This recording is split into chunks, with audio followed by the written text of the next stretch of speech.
I remember when I was a broke student, life was rough, man. And I was one of those kids that had to pay for everything myself. Books, tuition, commute, and everything else that goes along with it. Super jealous of those kids that had everything paid for by their parents, but I guess here we are and you play with the cards you're dealt. Anyway, so I was essentially flat broke until 2019, and for those of you wondering, I am significantly younger than a lot of you think, trust me.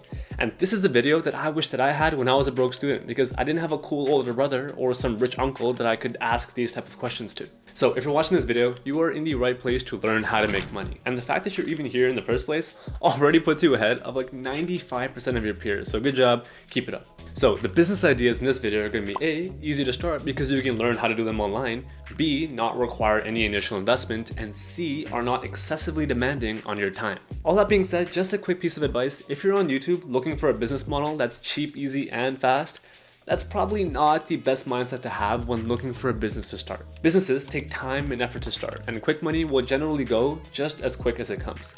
So with all that out the way, let's get into the video. Business idea number one for students is trading. So I might have lied a little bit in the intro. Trading is very quick to get started, requires very little money, but it is by no means easy. And as a matter of fact, most people who start day trading actually end up losing money in the long term, and that's why I tend not to recommend it. Very few people actually have these skills and expertise necessary to make it a sustainable business over the long term. What I would recommend is either swing trading or playing the long game. In the intro, I mentioned that I was essentially broke until 2019. And if you're wondering what happened, the crypto market happened. Bitcoin went from something like $9,000 to $80,000 in 2021. And I didn't have too much Bitcoin, but I did have a bunch of these smaller altcoins that historically go up thousands of percentage points when Bitcoin goes up. This is known as swing trading, when you hold an asset for a medium-term length as opposed to a long-term length or a short-term length, if that makes sense. So that's the first trading strategy called swing trading. You can go ahead and research whatever market it is that you want to invest in, learn from big investors, and follow in their footsteps. This is a slightly riskier strategy, but the second trading strategy that I would recommend to students is the long-term game. This strategy is infinitely safer, and you are at a significantly lower chance of losing all of your money. Every year, historically, the market has averaged a 7% return on your investment. So if you were to dollar cost average, meaning invest over time slowly, your money would compound. Which means that if you started at the age of 20 investing $200 a week, assuming the 7% annual return, by 50, you would have upwards of $500,000 saved up. Now keep in mind that this is with zero effort on your end. You're making money 24/7, quite literally when you're sleeping. I'd also recommend trying your best to stay away from picking individual stocks. There is quite literally zero benefit of doing this, and you're essentially just opening the door for more risk. What I would recommend is investing into what is known as a dividend ETF.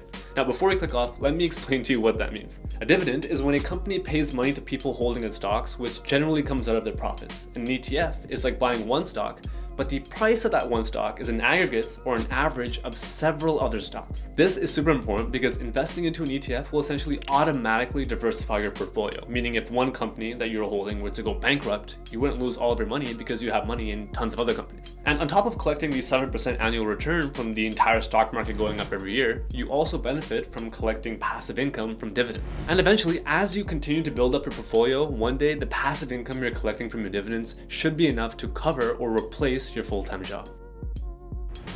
And business idea number two is starting a creator content service business. Now this could be a bunch of different things, like a thumbnail editor, a scripter, a video editor, and a lot of other things. So for context, there's something like 2 billion active users on YouTube right now. The platform is absolutely massive, and it's growing faster right now than it ever has before. And by extension, so are creators like me. A lot of us are doing this YouTube thing part-time. We're still trying to balance our family, our friends, our social life, and just life in general. And we're constantly looking for people to delegate certain tasks to, and that's where you come in. So let's say that you want to be a thumbnail designer. What I would recommend is to pick a small group of creators that you could see yourself working for. Understand their thumbnail style and recreate it while making improvements to it. Then what I want you to do is to shoot them an email saying, hey, my name is so-and-so, I run a thumbnail design agency, here is some of my work, and offer them a free trial. So at this point, you've introduced yourself, shown your work, and offered them a free trial. And I can almost guarantee that if you've done this well enough, there are going to be several YouTubers more than happy to delegate this task to you. Once you get one creator, you can add them to your resume and leverage the experience to get more creators. And with time, as you continue to build, you can turn this into a full-fledged design business, making tens of thousands of dollars a month. And this same philosophy goes with being a video editor or a scripter.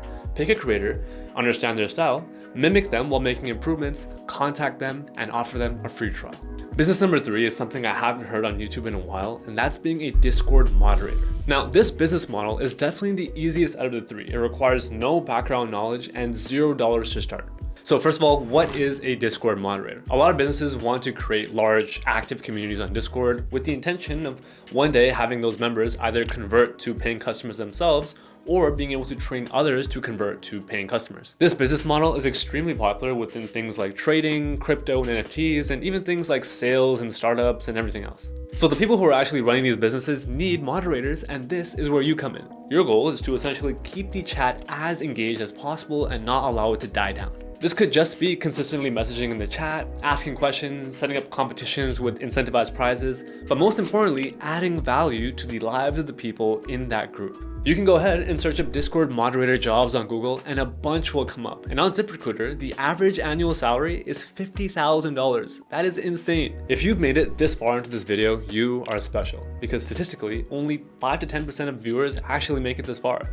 And when I was a student, I used to have a lot of friends that would talk about starting a business and making money, but there'd be very few of them who actually take that first dive. So this video is your time to get started. And even if the business doesn't go your way, you learn from experiences like this. And as a great entrepreneur once said, 9 out of 10 businesses fail, and that's why we started 10. With all that being said, all my beautiful people, thank you so much for tuning in. We really appreciate the support. We're working towards that 1,000 subscriber goal right now. As a student, balancing school, work, and a social life can be super time consuming. So if you want to learn how I manage my time as a young person in the 1%, go ahead and click right here.